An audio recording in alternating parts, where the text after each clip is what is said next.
Awesome. Well, let's get right into the proceedings this morning. I'm excited to bring out our first keynote speaker. He is the world's leading futurist speaker who talks to trends and is an expert innovation leader and does amazing work with organizations that allow them to change their culture and shape incredible futures for us all. So can you please give a warm TBMC 19 welcome to our first keynote speaker, Mr. Nicholas Badman. Hey now, you're an all-star. Get your game on, go play. Hey now, you're a rock star. Get the show Thank you so much. Thank you, Jared. Good morning. Wow, you're all awake. This is great. Caffeinated, ready to go. Who am I? I'm Nicholas Badminton. You can call me Nick. I'm a futurist, and I've been working in technology for most of my life. I picked up a computer when I was 10 years old, and data has been part of what has really shaped who I am. But more importantly, curiosity has really shaped my life. From a very, very early age, my father gave me a book called The Osborne Book of the Future when I was 8, and it was like growing things under the sea and lunar mining and all sorts of amazing things. And I forgot about this until about 6 years ago when people started calling me a futurist, and it was like, my father sowed the seed of curiosity. So I used to read a lot, and then when I got on a computer, I couldn't be dragged away from that. It's a surprise that I don't wear glasses today. But professionally, I did what you do. I spent years and years in server rooms, at DBA panels, building spreadsheets full of new ways to manage data, new ways to manage technology. And really, I've been working for 25 years in creating and executing data-driven strategies to grow business, reduce costs, and inform investments. And today I look forward like 5, 10, 20 years. My company, Exponential Minds, is a group of us, futurists and strategists, anthropologists, smart creatives that try and inspire people to think differently. So this is the power of insights, right? My work is based on the power of insights. It still is today, and it has been for 25 plus years. But what I do is I gather data from lots of disparate sources.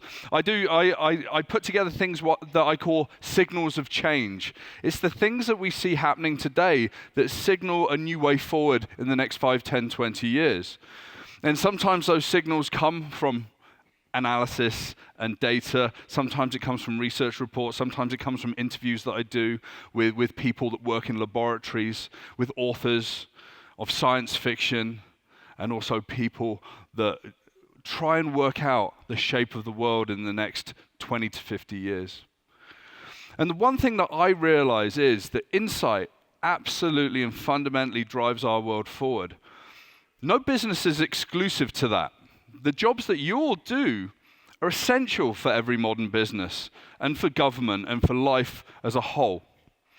In fact, data is growing so exponentially at the moment. By 2025, we can have 163 zettabytes of data per year being generated. That's a billion high-definition movies.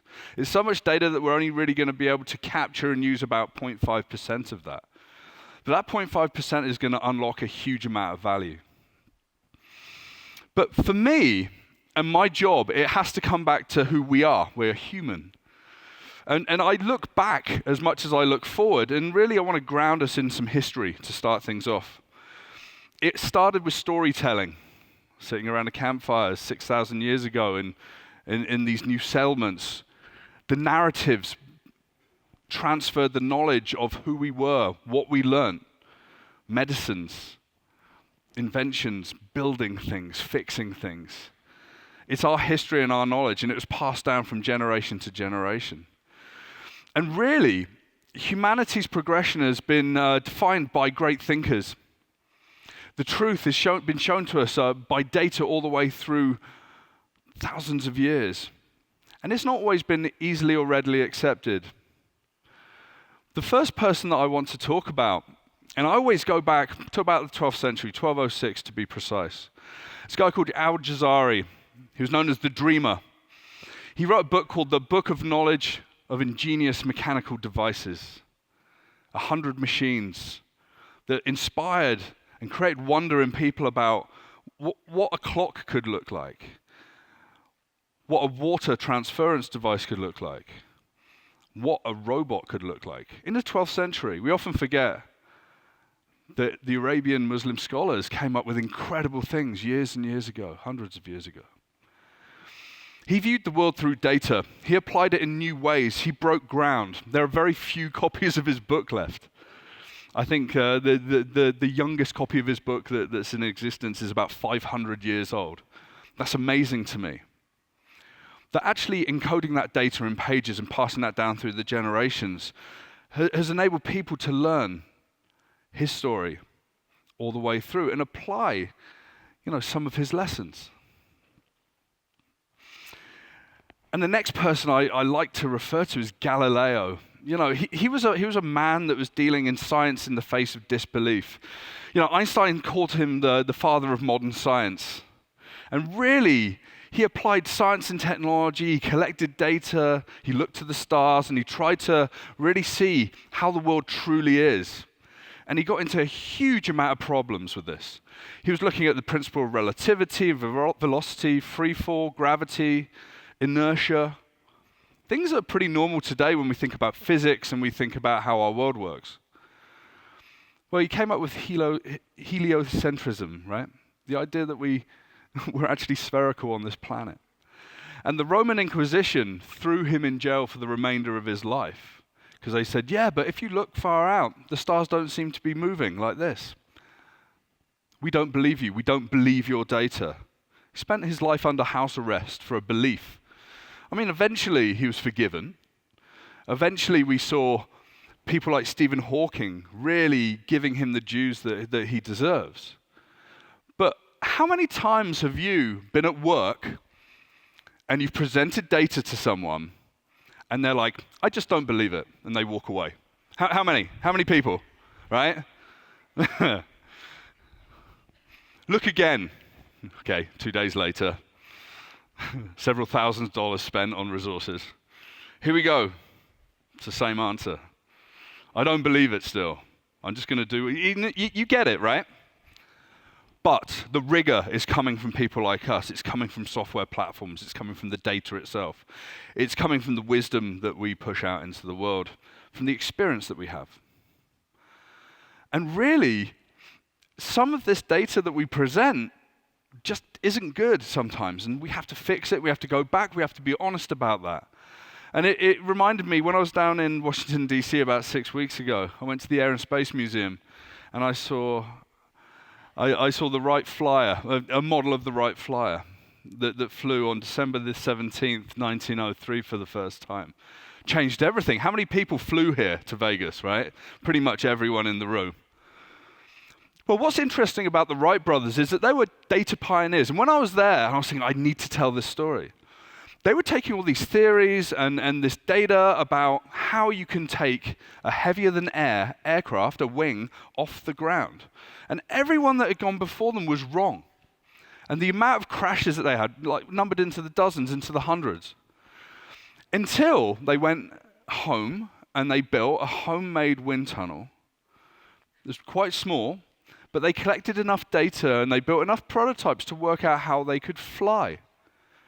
They knew that data was wrong, but they didn't question it by saying that's wrong, we're going to ignore it, and then we're going to fundamentally go the opposite direction. We're not ever going to be able to fly. It's like we're going to divine what true data in this context is. So data's always changing, and it's really interesting.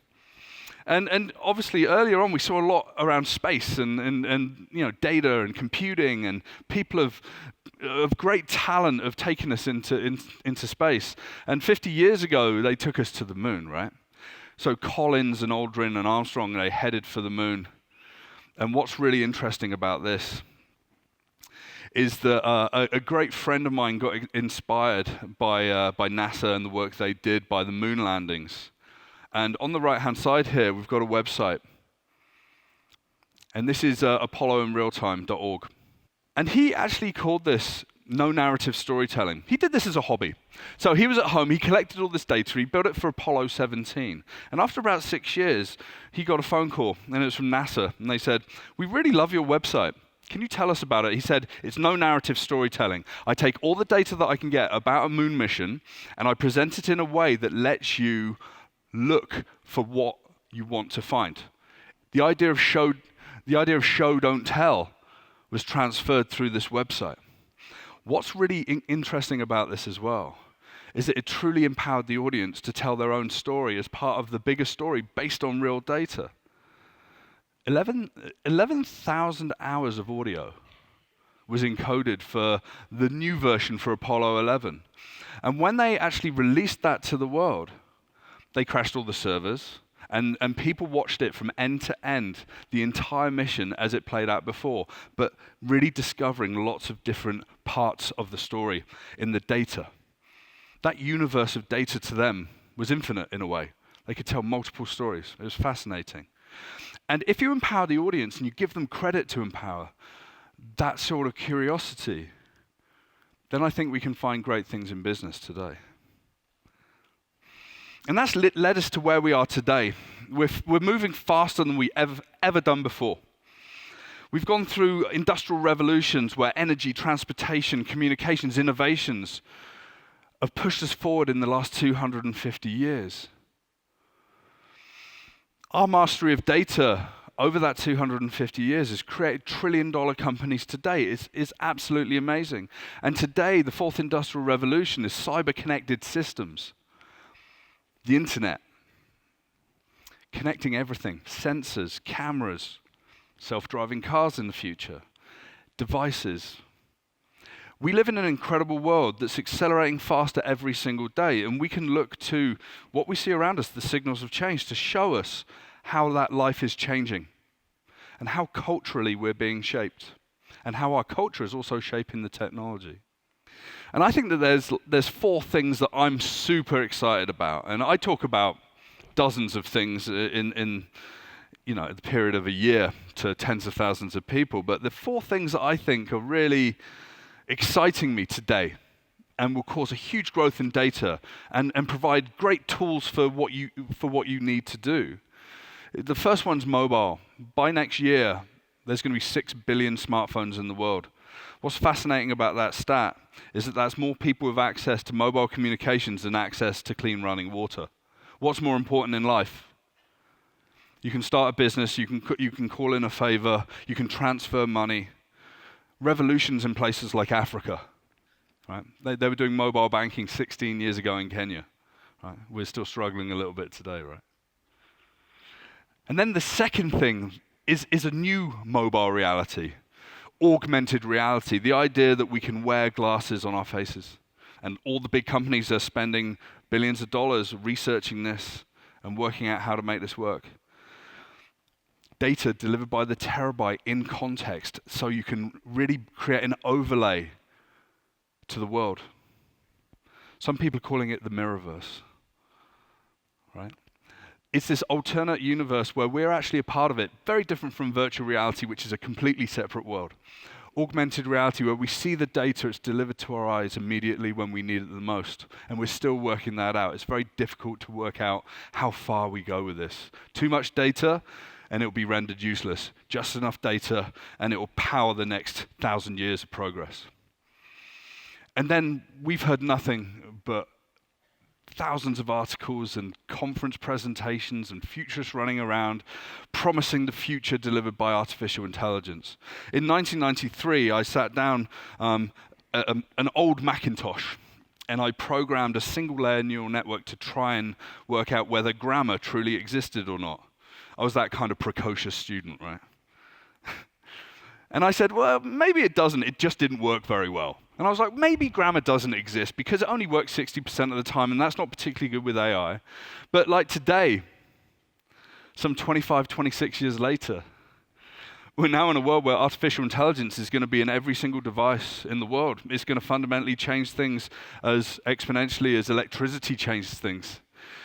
There's hidden secrets in our data. Machine learning, when applied correctly, will divine some of those insights that completely inform whole new ways of working in the world. Tapping deeply into data is something we always strive to do. And it's hard work, even with tools like artificial intelligence doing that.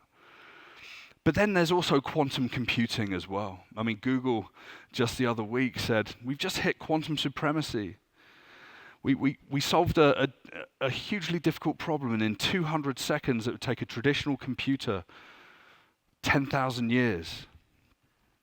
To which the traditional computer scientists were like, prove it. It's like, you can't run a computer for 10,000 years. Anyway, hugely controversial. Quantum physics, everything acts differently at the quantum level. But it's a new tool in our arsenal to gather new insights. It's going to break ground in problem solving, in encryption, and in chemistry. In fact, I've got a lot of people that I know that are working on this to really help secure the new world of banking and other applications as well. I'm so excited. These 4 pieces of technology, if you look at anything from this point forward, just go and Google and take a look at these 4 areas. You'll be fascinated at the experiments that are being undertaken day by day. But with all this data and with all of these devices and these new ways of working, we've really got to come back to who we are as humans. We deserve to have a place in this world, and we can't get replaced by technology, right? We have to recognize that there's truth, much like Galileo put out there, and he was ignored. We have to stand by that truth more now than ever before. We have to realize that there's bias in the data, and sometimes that's because, people of minority, different genders and whatever aren't represented in the way that we train data sets or the way that we build databases or, entity relationship models, anything. So we have to look at bias. We have to look at fixing some of that. I actually think the new data cleansing is going to be bias cleansing. And really, there's digital rights as well. So I support a foundation called the Electronic Frontier Foundation. They truly believe that digital rights are human rights. We're completely put together, digital and humanity. We are together forever now. We're symbiotic in the way that we operate in the world. And there's lots of people experimenting with new ways to give humanity back what it deserves. The Office of the Chief Technology Information Officer down in Microsoft is looking at projects into what they're calling data dignity. Microtransactions, so if they collect data on you, you give them permission to use it or sell it, and then you get a cut of that money back, or you don't give them permission, and you're in control. Is that going to be the new model of the world? Well, I certainly hope so. Is it likely to become the new model of the world quickly? No, because we don't like change. But change is inevitable. We either change or change happens to us, and new companies will surround the old companies and change the business model. It's very exciting, the disruption that we're going to see. But really, what we have to do with all the data and devices and different perspectives is understand something that Marshall McLuhan said very eloquently. A point of view can be a dangerous luxury when substituted for insight and understanding. Do we truly understand what we're pushing out into the world, what we deliver? Are we making time to understand that? Data alone without understanding is nothing. We're driven to think, feel, and do by the information presented to us. When it becomes insights, we use that, we mix that with our experience, and that becomes wisdom. And I like to say that we live in the wisdom economy.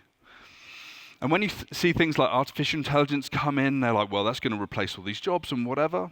I just say, no, it allows humanity to level up. No one needs to be flipping burgers or even driving taxis. And it's like, yeah, but we need these people. No, we need to elevate these people into new professions. There's an interesting stat. I live up in Canada. I live in Toronto. In Canada, there's about 200 taxi drivers that are fully qualified medical doctors in other countries, and 20 of them are surgeons, and they're taxi drivers. Where's the problem in the world? The problem in the world is that we haven't used data and applied it to platforms and new ways of working to liberate them into something where they can be incredibly powerful citizens of Canada, US, and beyond. I mean, we are the Homo sapiens. We're the wise people, right? Our ability to reason and speak and to think about wisdom that we gather is incredibly important. And it's what drives all businesses. We're not here because we just push data from A to B. We're here because we know exactly what that data is going to do at the other end. And that brings me to think about transformation.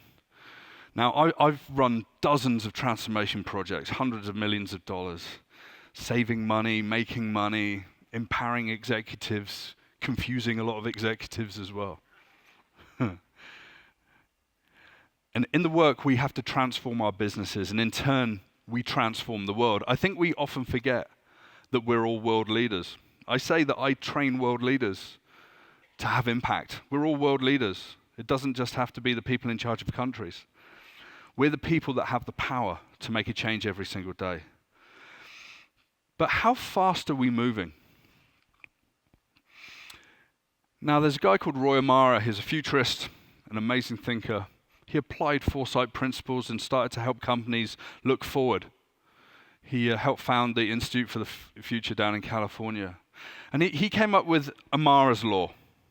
He said this: we tend to overestimate the effect of technology in the short term and underestimate the effect of technology in the long term.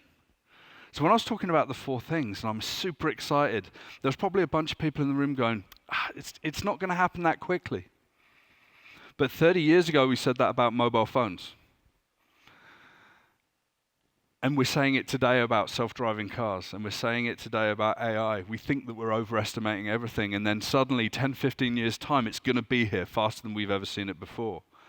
So when I really work with people, I say, think big today. Write stories. Create incredible worlds. Not everyone's going to hit home, but within that, within those signals of change, we're going to see a complete redefinition of our world. As we gather data and we build huge data infrastructure, and it's difficult to do, and the tools like Aptio and other vendors really come together to make our jobs a lot easier than they used to be. I hate spreadsheets, by the way. I spent a lot of time in spreadsheets. But I was looking around, and it's like, who's saying something really smart about this? And there's a guy called Atul Butt. He's a professor at University of California. He works with the Chan Zuckerberg Foundation as well. He said, hiding within these mounds of data is knowledge. And that could change your life or change the world. And do you know what? I think that there's something very profound in there. Even if you make a decision today that changes a dozen people's lives, that's not a failure. We can't impact 1 billion people's lives immediately. It takes time. It takes wisdom. And that's built from everyone in this room speaking to each other here, taking it back to work, those businesses putting goodness out into the world, and the world delivering goodness back into them. And people believing that humanity at the center of solutions can deliver huge change. And technology's there and data's there, sure.